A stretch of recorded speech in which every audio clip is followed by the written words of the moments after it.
or your stage. Okay. Welcome, everyone. My name is Nick Larson, VP of Business Development at OMF, or ORTA Mine Fund. Today, we've got Letitia Taylor joining us. Hi. And Letitia is a blockchain expert, and we're going to ask her a few questions and share a little bit about OMF. So first and foremost, thank you so much for joining us. We know it's quite early in the morning at 2 a.m. in China, so wonderful to have you from beautiful San Francisco. In fact, before we get started, maybe I'll show you outside so we could see just how, well, typically it's sunny. Sometimes it can be a little foggy and overcast. That's part of the beauty of the Bay Area, though. So it's nice and gorgeous out. So thanks for joining us from San Francisco, California. All right, so we're gonna go ahead and ask Letitia a few questions here. But first we'll do just a quick introduction. Let's see, oops.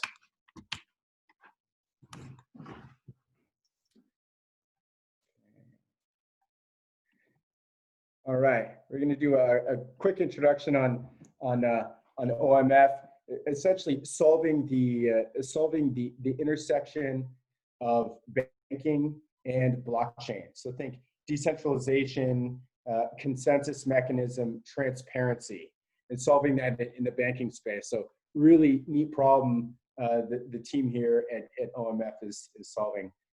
So Tish, maybe can you share a little bit about the WEF and some general thoughts? Yeah, so I've been at the World Economic Forum for the past 3 years. 3 years ago, blockchain was like what everybody was talking about, everybody. So whether it was at Congress or they actually have a promenade where there are companies hosting events off of them, and everybody wanted to hear what Jamie Dimon was going to say from JP Morgan and from Chase. And so I actually got to sit with him and with about 60 other people. Wow. And hear his perspective. And so as 3 years ago, they were talking about saying, oh, they were not interested in blockchain at all. It was like bad. Now everyone's saying, well, wait a second, Jamie Dimon's bringing on blockchain. So what I knew at in the World Economic Forum was I sometimes think that it was just really the news is fabrication. I mean, it makes a lot of sense for these financial institutions to use blockchains, and he was very supportive of it.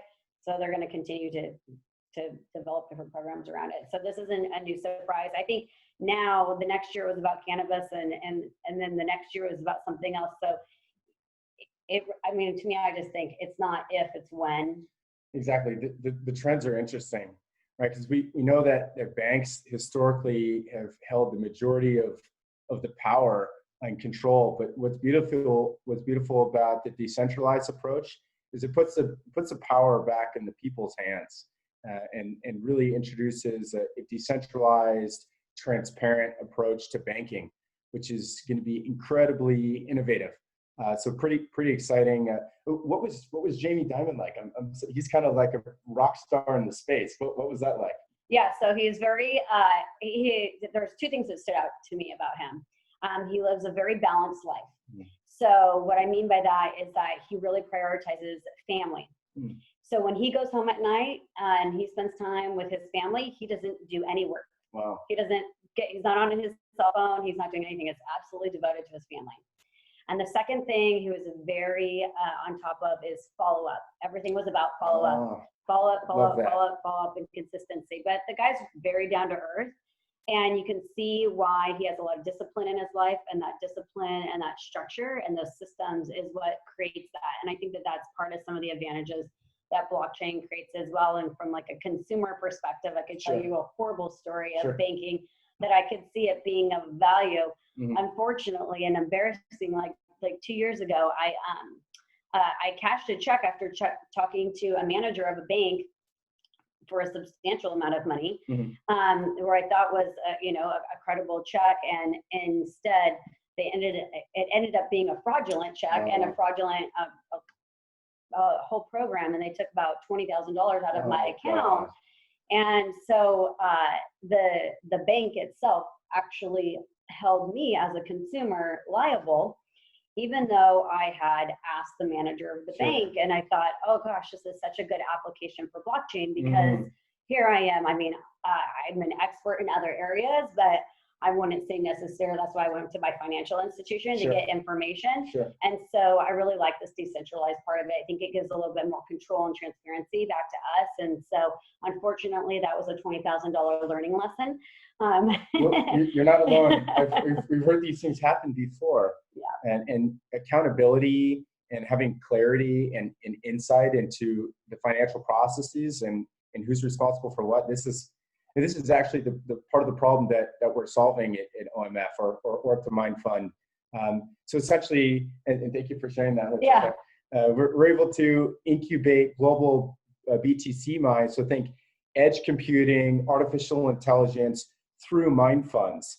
So pretty neat new scientific revolutions and innovations, and not only mine performance, but also back-end application value. The transparency that we're able to introduce by combining physical blockchain mines and investment banks and helping be a resource for these banks is pretty incredible innovations in the space. So we're based on this traditional mine fund structure and then building next generation blockchain finance. So super excited at what we're doing here. And so definitely excited to let's see, switch back to okay. We're gonna change the background here so you could see our beautiful background with the sailboat. Let's see here. Okay. I'm actually starting sailing lessons next week, so this sailboat can go into real application. But love it.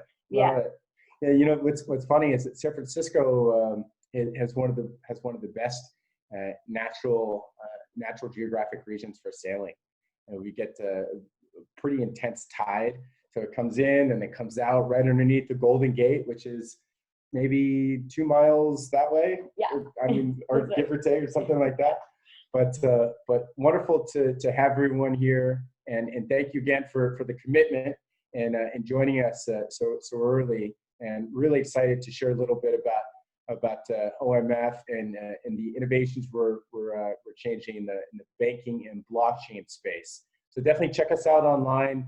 Tell your friends. We're growing quickly and very excited to be part of the blockchain revolution. Any last thoughts, parting thoughts for us here, Tish? Well, I was just thinking of the story I shared from a consumer perspective, right? And I think of the bank.